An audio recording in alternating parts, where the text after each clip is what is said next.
One night we were driving home through the usual checkpoints, and Piper and I were asleep, and Joe, who sometimes came with us to stay with his parents in the village, suddenly took it into his head to stand up and get show-offy.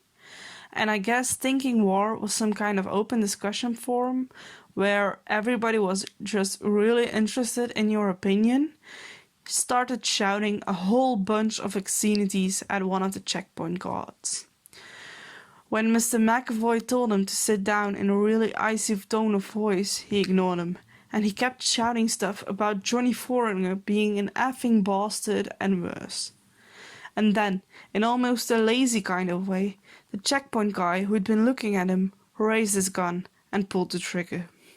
There was a loud crack and part of Joe's face exploded, and there was blood everywhere, and he fell over, out of the truck, into the road.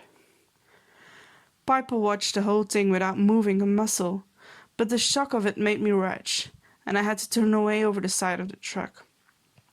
Someone else was screaming, and when I turned back, the whole world seemed to have slowed down and grown quiet. And from inside the silence I watched the guard go right back to chatting with his friends